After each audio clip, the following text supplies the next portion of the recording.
ಒಂದು 14 ಜನ ನಮ್ಮ ಪಂಚಾಯತಿಯ ಸದಸ್ಯರಿದ್ದಾರೆ. ಅದರಲ್ಲಿ 12 ಜನ ಅವಿರೋಧವಾಗಿ ಆಯ್ಕೆ ಇರೋದು. ಅವರಿಗೆ ಒಂದು ಚಿರಋಣಿ ಆಗಿರ್ತೀನಿ ಮೊಟ್ಟ ಮೊದಲಿಗೆ.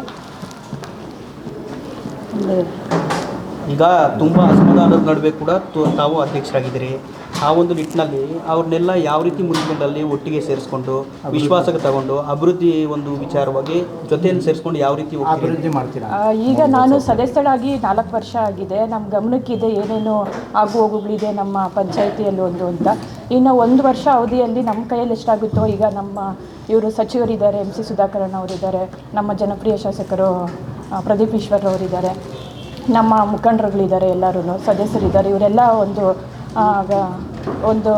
ಇದರಲ್ಲಿ ಒಮ್ಮತದಿಂದ ಮುಂದೆ ಅಭಿವೃದ್ಧಿ ಮಾಡ್ತೀವಿ. ಈಗ ನಿರ್ಗಮಿತ ಅಧ್ಯಕ್ಷರು ಏನಿದ್ದಾರೆ ಅವರು ಸಾಕಷ್ಟು ಆರೋಪ ಮಾಡಿದ್ದಾರೆ. ಏನು ನಿಮ್ಮ ಪಂಚಾಯಿತಿಯಲ್ಲಿ ಅವ್ಯವಹಾರ ನಡೀತಾ ಇದೆ, ಸಾಕಷ್ಟು ಇದ್ರದ್ದು ರೆಸಾರ್ಟ್ಗಳು ಇವು ಇದ್ರು ಅವೆಲ್ಲ ಇದು ಮಾಡ್ತಾ ಇಲ್ಲ, ಅದು ಕಂದಾಯಗಳೆಲ್ಲ ಇಲ್ಲ ಅಂತ ಅನ್ನೋದು ಅವ್ರ ಆರೋಪ ಇದೆ. ಆ ಆರೋಪಗಳಿಗೆ ಏನು ಉತ್ತರ ಕೊಡ್ತೀರಿ? ಅವೆಲ್ಲ ಸುಳ್ಳು. ಸದ್ಯಕ್ಕೆ ನಾವು ಇವಾಗ ಏನು ವಿಶ್ವಾಸಕ್ಕೆ ತೊಗೊಂಡು ನಮ್ಮ ಜೊತೆ 12 ಜನ ಇದ್ದಾರೆ, ಅವರು ನಮ್ಮೊಟ್ಟಿಗೆ ಬರಲಿ, ವಿಶ್ವಾಸಕ್ಕೆ ತೊಗೊಂಡು ನಾವು ಒಂದು ಮುಂದೆ ಅಭಿವೃದ್ಧಿ ಮಾಡ್ಕೊಂಡು ಹೋಗ್ತೀವಿ ನಮ್ಮ ಪಂಚಾಯಿತಿ. ಪ್ರಮುಖವಾಗಿ ನಂದಿ ಗ್ರಾಮ ಪಂಚಾಯತಿಯಲ್ಲಿ ಯಾವ ರೀತಿ ಸಮಸ್ಯೆ ಇದೆ ಮೇಡಮ್? ತುಂಬ ಹಲವಾರು ಸಮಸ್ಯೆಗಳಿದೆ. ಒಂದೊಂದೇ ಬಿಡಿಸೋದ್ರೆ ತುಂಬ ಇದೆ. ಇದೆಲ್ಲ ಒಂದು ಗಮನಕ್ಕೆ ತೊಗೊಂಡು ಬಹುಮುಖ್ಯವಾಗಿ ಏನು ಸಮಸ್ಯೆ ಇದೆ ಈ ಭಾಗದಲ್ಲಿ? ಚರಂಡಿಗಳಾಗಿರ್ಬೋದು, ಸ್ವಚ್ಛತೆ, ಒಂದು ರೋಡುಗಳು ತುಂಬ ಇದೆ.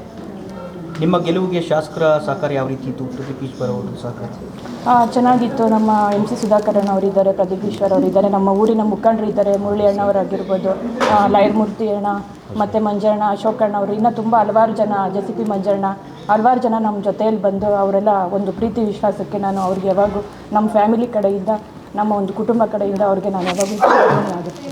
ಈ ಮೊದಲೇ ನೀವು ಅಧ್ಯಕ್ಷರಾಗಬೇಕಾಗಿತ್ತು, ಹಾಗಾಗಿ ಕೆಲವೊಂದು ಸಾರಿ ತಪ್ಪಿದೆ, ಆದರೆ ಈ ಸಾರಿ ಆಗಿದ್ದಾರೆ. ಯಾವ ರೀತಿ ಖುಷಿ ಪಡ್ತೀರಾ? ಅದು ಮಾತಲ್ಲಿ ಹೇಳೋಕ್ಕಾಗಲ್ಲ. ನಾನು ಮುಂದೆ ಏನು ಕೆಲಸ ಮಾಡಿ ತೋರಿಸ್ತೀನಿ ಅವ್ರ ಮುಖಾಂತರದಲ್ಲಿ ಹೇಳೋಕ್ಕೆ ಇಷ್ಟಪಡ್ತೀನಿ. ಹೇಳಿ, ನಾನು ಮಾಜಿ ಗ್ರಾಮ ಪಂಚಾಯತಿ ಉಪಾಧ್ಯಕ್ಷ ಆಗಿದೆ. ಅಲ್ಲಿ ಇವಾಗ ಅಧ್ಯಕ್ಷರಾಗಿರ್ತಕ್ಕಂಥ ನಳಿನ ಅವರ ಯಜಮಾನ. ನಾವು ಇವತ್ತು ನಂದಿ ಗ್ರಾಮ ಪಂಚಾಯತಿಯಲ್ಲಿ ಸುಮಾರು ಸಮಸ್ಯೆಗಳಿದ್ದಾವೆ. ಚರಂಡಿ ಇರ್ಬೋದು, ರಸ್ತೆ ಇರ್ಬೋದು, ಮತ್ತು ಅನೇಕ ರೀತಿಯಲ್ಲಿ ನಮ್ಮ ಪಂಚಾಯಿತಿಗೆ ನಮ್ಮ ಗ್ರಾಮಸ್ಥರು, ನಮ್ಮ ಗ್ರಾಮ ಪಂಚಾಯಿತಿಯ ವ್ಯಾಪ್ತಿಯ ಗ್ರಾಮಸ್ಥರು ಎಷ್ಟೋ ಜನ ಬಂದು ಒಂದು ಹೌಸ್ ಲಿಸ್ಟ್ ತಗೋಬೇಕು ಅಂದರೆ ಒಂದು 3 ದಿವಸ 4 ದಿವಸ ಕಾಯ್ತಾರೆ. ವಾಟ ಆದರೂ ಕೊಡಲ್ಲ, 10 ದಿವಸ ಆದರೂ ಕೊಡಲ್ಲ. ಅಂಥದ್ರನ್ನೆಲ್ಲ ನಾವು ಇವತ್ತು ಏನೇ ಆಗಲಿ ಸ್ಪಾಟಲ್ಲಿ ಅವ್ರಿಗೆಲ್ಲರಿಗೂ ಯಾರನ್ನೂ ಕಾಯಿಸಬಾರ್ದು, ತಿರುಗಿಸಬಾರ್ದು ಅನ್ನೋ ಲೆಕ್ಕಾಚಾರದಲ್ಲಿ ನಾವು ಆಡಳಿತ ಕೊಡಬೇಕು ಅಂತೇಳ್ಬಿಟ್ಟು ನಾವು ಇದು ಮಾಡ್ಕೊಂಡಿದ್ದೀವಿ. ಸರ್, ಈಗ ನಳಿನ ಅವರು ಅಧ್ಯಕ್ಷರಾಗೋದಕ್ಕೆ ಬಹುಮುಖ್ಯವಾಗಿ BJP JCB ಮಂಜುನಾಥ್ ಅವ್ರ ಕಾರಣ. ಅವ್ರ ಕುತಂತ್ರದಿಂದ ಅವ್ರು ಅಧ್ಯಕ್ಷರಾಗ್ತಿದ್ರು ಅಂತ ಈ ಹಿಂದಿನ ಅಧ್ಯಕ್ಷರು ಆರೋಪ ಮಾಡ್ತಾರೆ. ಏನು ಹೇಳ್ತೀರಿ? ಅಧ್ಯಕ್ಷರು ಇವಾಗ ಲಾಸ್ಟ್ ಟೈಮು ಅವರು ಆ ಕಡೆನೇ ಇದ್ದರು, ಆ ಕಡೆನೇ ಮಾಡಿದ್ರು. ಅವರು ವಿಶ್ವಾಸ ತಗೊಂಡು, ಎಲ್ಲ ಮುಖಂಡರನ್ನು ವಿಶ್ವಾಸ ತಗೊಂಡು, ಎಲ್ಲ ಸದಸ್ಯರನ್ನ ವಿಶ್ವಾಸ ತಗೊಂಡು ಹೋಗಿದ್ದಿದ್ರೆ ಇವತ್ತು ಏನು ಅವ್ರಿಗೆ ಇಂಥ ಒಂದು ಸಮಸ್ಯೆ ಬರ್ತಾ ಇರಲಿಲ್ಲ.